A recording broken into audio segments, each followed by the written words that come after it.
Hello Ranebennur ಮಂದಿ, ಇದು day 75 of 365 days mini vlog challenge. As usual ಬೆಳಗ್ಗೆ ಎದ್ದು ಎಲ್ಲ ಕೆಲಸ ಮುಗಿಸ್ಕೊಂಡು ಸ್ನಾನ ಮಾಡಿ ಟಿಫನ್ ಮಾಡೋಣ ಅಂತ ಹೊರಗೊಂಟೆ.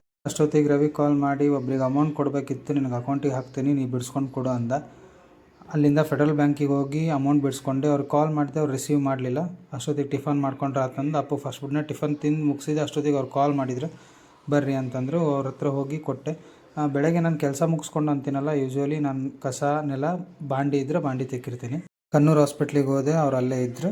ಅವ್ರಿಗೆ ಅಮೌಂಟ್ ಕೊಟ್ಟು ಸ್ವಲ್ಪ ಹೊತ್ತು ಫ್ರೆಂಡ್ಸ್ ಮೀಟ್ ಆಗಿ ವಾಪಸ್ ಮನೆ ಕಡೆ ಬಂದೆ. ಬಿಸಿಲು ಜಾಸ್ತಿ ಆಗಿತ್ತು, ಹೊರಗೆ ಜಾಸ್ತಿ ಅಡ್ಡಾಡೋಕೆ ಆಗ್ತಿರ್ಲಿಲ್ಲ. ಮನೆಗೆ ಬಂದು ಒಂದು ಸ್ವಲ್ಪ ಹೊತ್ತು ಮಾರ್ಕೆಟ್ ಸ್ಟಡಿ ಮಾಡ್ಕೊಂಡು ಕೂತ್ಕೊಂಡ್ರೆ ಆತಂತ ಲ್ಯಾಪ್ಟಾಪ್ ತೊಗೊಂಡು ಮಾರ್ಕೆಟ್ ನೋಡ್ಕೊತ ಕೂತ್ಕೊಂಡಿದ್ದೆ. ಸಾಯಂಕಾಲ ತನಕ ಸ್ವಲ್ಪ ಟೈಮ್ ಪಾಸ್ ಮಾಡಿ ಆಮೇಲೆ ಸಾಯಂಕಾಲ ಸ್ವಲ್ಪ ಕೆಲಸ ಇತ್ತು, ಹೊರಗೆ ಹೋಗಿ ಬಂದು ನನ್ನ ವರ್ಕಿಗೆ ಕೂತ್ಕೊಂಡೆ. ಆ್ಯಕ್ಚುಲಿ ನನ್ನ ವರ್ಕ್ ತೋರಿಸ್ಲಿಕ್ಕೆ ಆಗಲ್ಲ, ನನ್ನ ಕಲೀಗೊಬ್ಬರು ಅದನ್ನೆಲ್ಲ ತೋರಿಸ್ಬೇಡ ಅಂತ ಹೇಳಿದರು. ಆಮೇಲೆ ಅಪ್ಪಾಜಿ ಇಡ್ಲಿ ಎಕ್ಸ್ಪ್ರೆಸ್ನಾಗ ಪಾರ್ಸಲ್ ತೊಗೊಂಬಂದ್ಬಿಡು ಅಂತಂದ್ರೆ ಅಲ್ಲಿ ಹೋಗಿ ಇಬ್ಬರಿಗೂ ಇಡ್ಲಿ ಮತ್ತು ರೈಸ್ ಪಾರ್ಸಲ್ ಕಟ್ಸ್ಕೊಂಬಂದೆ. ಅಷ್ಟೊತ್ತಿಗೆ ಇವನು ರುದ್ರ ಅಂತಂದು ನಮ್ಮ ಮನೆ ಹಿಂದಿನ ಲೈನು, ಇವನು ಬಿಸ್ಕಿಟ್ ತಿನ್ಲಿಕ್ಕೆ ಬರ್ತಾನೆ ಡೈಲಿ ಮನೆಗೆ. ಆಮೇಲೆ ಅವನಿಗೆ ಬಿಸ್ಕಿಟ್ ಹಾಕಿದೆ. ಮಳೆ ಒಂದು ಜೋರಿತ್ತು. ಆ್ಯಸ್ ಯೂಶ್ವಲ್ ಮತ್ತು ಸ್ವಲ್ಪ ಹೊತ್ತು ವರ್ಕಿಗೆ ಕೂತ್ಕೊಂಡು ಆಮೇಲೆ ಮಲ್ಕೊಂಡೆ. ಸೊ ಇವತ್ತಿನ ವ್ಲಾಗ್ನಾಗ ಇಷ್ಟ ಫ್ರೆಂಡ್ಸ್. ನಿಮ್ಗೆ ಮತ್ತೆ ನಾಳೆ ಸಿಗ್ತೀನಿ. ಅಲ್ಲಿವರೆಗೂ ಟೇಕ್ ಕೇರ್, ಬಾಯ್.